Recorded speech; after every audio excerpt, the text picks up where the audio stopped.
How to stop drinking alcohol on your own. This will be part 3 today. So, in part 1, I had talked about some of the motivations, and in part 2, we talked about preparation. So, please watch those two videos before you delve deep into this one if you like.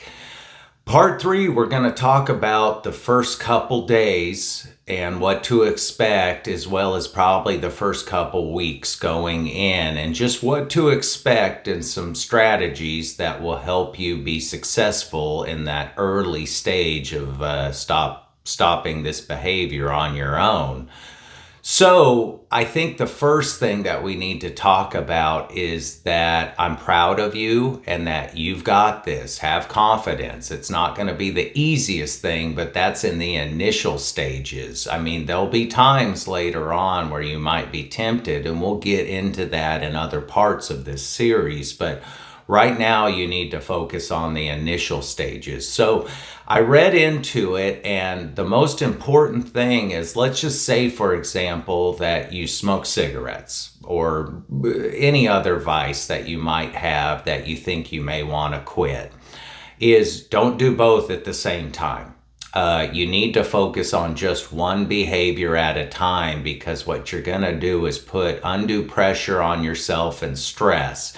We're not trying to overwhelm ourselves. We're just trying to take one step at a time. So the fact that you're quitting this drinking behavior is going to be good enough for now. We need to get over that first. So don't try to quit everything all at once. I wouldn't recommend smoking cigarettes. I wouldn't recommend a lot of things, but at the same time, you're just working on this right now. So put your sole focus on this. So the first couple days were probably the hardest part of it for me. And what was the hardest part was I talked about addiction versus the word routine. For me, it was breaking the routine, meaning it was hard for me to break the routine of wanting to go to the store to buy my beer, or to go to the fridge, to pop that can, to hold that can, And a strategy I had was I replaced my canned beer with soda, so that kind of helped me in that mental facet. And then later on, which I'll talk about in other parts, is strategies to get rid of, that kind of routine, like the physical act of holding or popping a can. That's going to be the hardest part, because humans were the creatures of habit. We build routines and we constantly go to them because it's safe, because we know it, because it's just part of our muscle memory. So all you're trying to do is break a routine, a habit. So that was the hardest thing in the first couple days, was just breaking that dang routine. And I did not plan it that way, but for me, what helped the most, and subconsciously I knew, was I was an almond farmer at the time, and it was a family operation. And when I quit on August 6th, typically almond harvest started in mid-August. So I knew I was going to be busy. And I also knew I had a lot of projects in my small home, a lot of cleaning, a lot of organizing, a lot of fixing that my drinking had led to me neglecting. So I knew at all hours of the day I was going to be busy. I just could put energy into other things that would distract me, and I could enjoy the process, not only the process of quitting, but the process of getting my life back together and tinkering. I've said it before in my last video, or even my first one, I believe, was that's why this is on my how-to channel, is because how-to projects, DIY, staying busy is what saved me. It truly distracted me in a way that motivated me to give up the drink. So in those first couple days, besides, the physical change, some of the clamminess, all of that, I was always distracted. I certainly stayed hydrated. I was eating right. I was replacing sugars that I was lacking with the beer with some of those confetti cakes I talked about. I was taking my bentonite clay. I was taking my activated charcoal. I was taking my apple cider vinegar. I took a lot of joy in kind of making those drinks instead of my beer.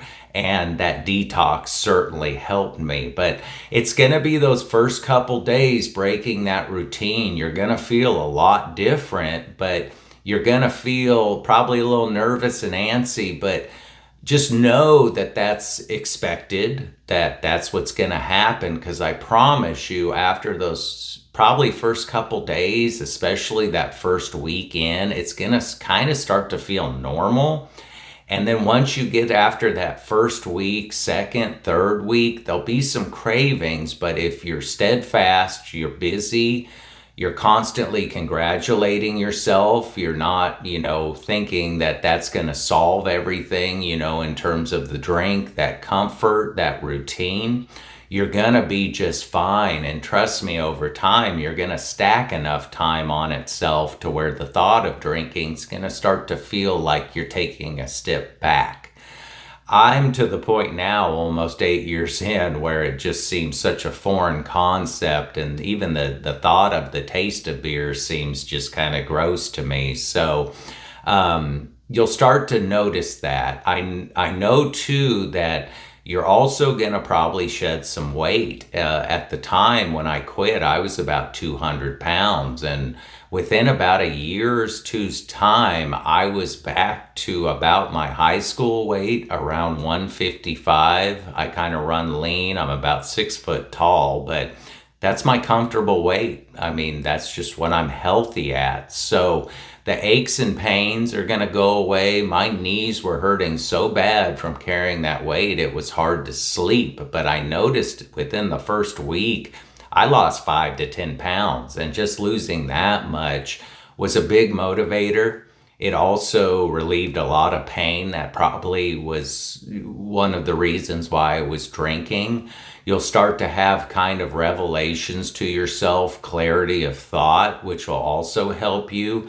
But you just need to not get down in the dumps, Usually it's depression or downtime that leads to those behaviors. So stay positive. Keep telling yourself that you're doing great. I mean, you have to be your biggest fan. You have to want to do this for you. I chose not to tell anybody in that first week. And by that first week, when I was done, I was talking to my folks just one day, and I was very proud of it. And I thought it was time. I mentioned to them that I hadn't drank for a week, and I'll never forget. My mother told me, she said, I noticed you were a little bit different. I was definitely not as on edge, and I was a lot more even keel, had a clarity of thought, so to speak. And that made me feel real happy, knowing that they noticed, but weren't putting pressure on me, and were very supportive in the process and very proud of me. And that will only grow too. You'll probably, one of the most important things too, I would say, is get rid of all the triggers. So if you know that, having a beer or two in your fridge is going to trigger you, I would highly suggest, regardless, is get rid of it. Pour it down the drain. You don't need the temptation around, you need that water, you need that soda, something else that you can kind of make your routine that's not going to tempt you and lead you back down that path. It seems kind of obvious, but definitely get rid of the booze. Later on, what I did a couple months in, believe it or not, was I bought a bottle of Gentleman's Jack, and I still have it sealed 8 years later to this day. And it was always meant for entertainment purposes for friends that did drink. They never cracked it. You'll probably get this question a lot too as you progress. Is it okay if I drink around you? And I tell anybody, of course it is. I don't have control over you. And the best part about being around people that drink is you can help them. You can be a designated driver. It always tells me when I'm around alcohol and don't have a desire for it that I'm in control. So it just actually reminds me about my progress and how well I've done. So you'll find things like that.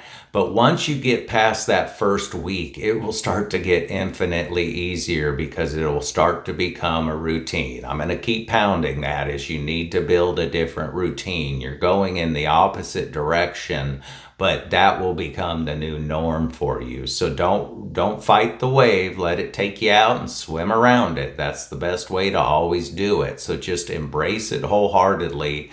And you're going to do this. You've got this. I know you will do this if you have faith in yourself. And I'm proud of you. I'm confident in you because you're making the decision. And that's the first part. So those first couple days, first couple weeks will be the toughest for you, but we'll get into it in the next one, and I'll talk more about, specific strategies to stay busy, certain things you can do in order to stay distracted. But there's a lot of different ways, it's different for everybody. For me, it was cleaning, organizing, home improvement projects, and then the harvest I was going into kept me so occupied that I really didn't have time to drink or think about it. So, as always, I hope you're taking care of yourself. If not, you need to start now. I hope this video finds you well. Please like, comment, and subscribe if you care to. Show your family, show your friends some of these videos and some of the advice I'm giving you. MikeBorden3@gmail.com. I'd love to give you personal advice, hear your story, tell you, maybe some opinions I have based on your own personal insights and what you're going through. I'm here to help you. I get a lot of joy out of this, so please take advantage of me as a resource. I'd love to help you personally. So, like I said, in the next part, we'll get into more specifics on strategies as, the days go by and the weeks especially. We'll probably talk about the first couple months. It'll get better as you go, but I'll just talk to you more about what I specifically did in order to maintain that busy life that I have not stopped for 8 years now, pretty much. So take care of yourself, and we'll talk to you soon in part 4. Thanks for watching. Bye now.